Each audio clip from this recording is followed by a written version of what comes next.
Doctor ইউনূসকে চিপায় রাখতে পারলে নির্বাচনটা আগামী ফেব্রুয়ারিতে হবে। আর যদি ওনাকে চিপায় না রাখা যায়, উনি কোনো নির্বাচন দেবেন না। ডক্টর ইউনূস ভদ্রলোক, মানুষ ভালো না, এটা আপনাকে বলতেছি। এটা ক্লিয়ার মেসেজ।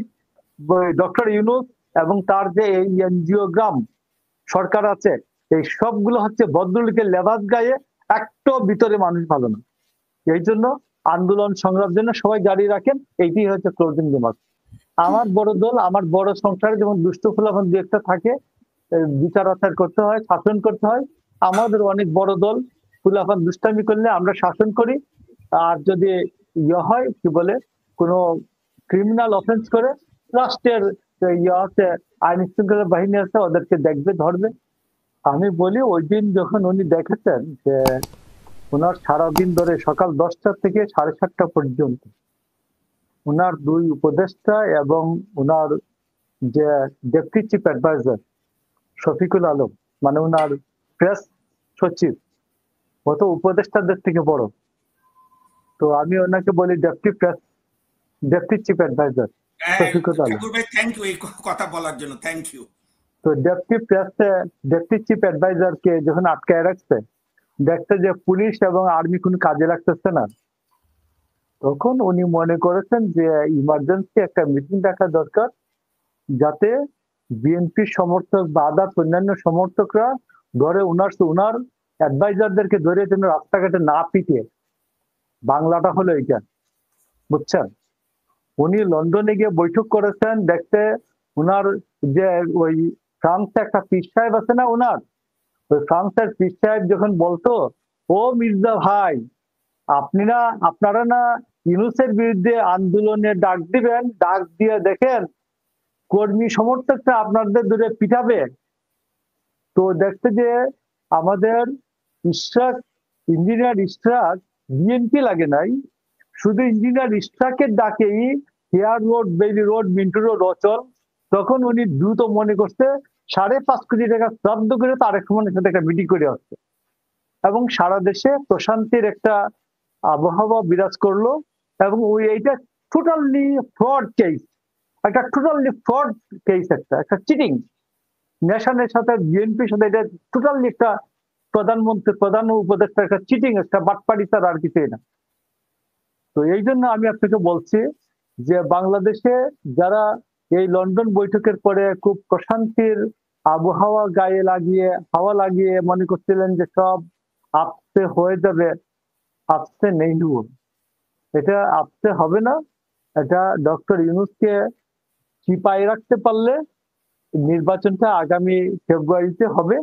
আর যদি ওনাকে চিপায় না রাখা যায়, উনি কোনো নির্বাচন দেবেন না।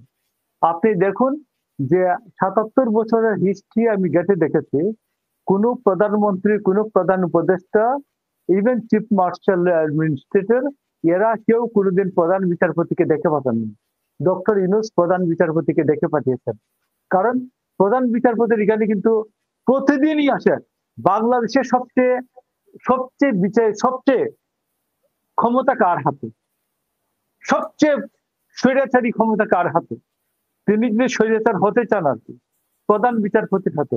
প্রধান বিচারপতি যে কোনো বেঞ্চ কনস্টিটিউট করতে পারেন, যে কোনো সময় ভেঙে দিতে পারেন।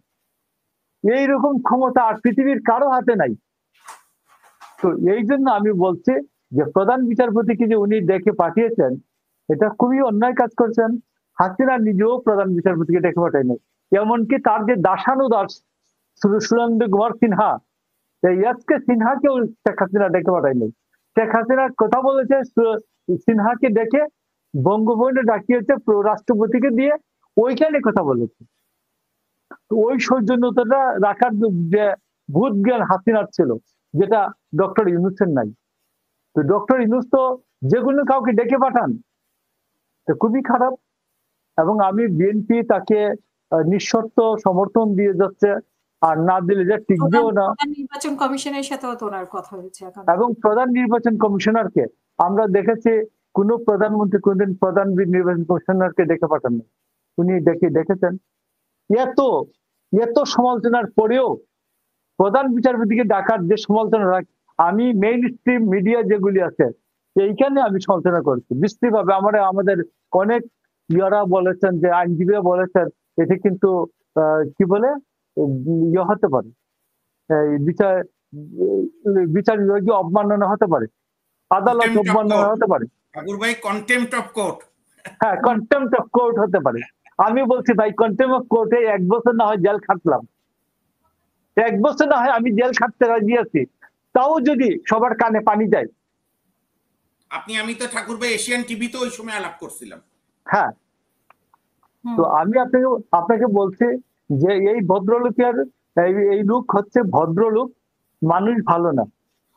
ডক্টর ইউনূস ভদ্রলোক, মানুষ ভালো না, এটা আপনাকে বলতেছে। এটা ক্লিয়ার মেসেজ। ডক্টর ইউনূস এবং তার যে এই এনজিওগ্রাম সরকার আছে, এই সবগুলো হচ্ছে ভদ্রলোকের লেবাস গায়ে, একটা ভিতরে মানুষ ভালো না।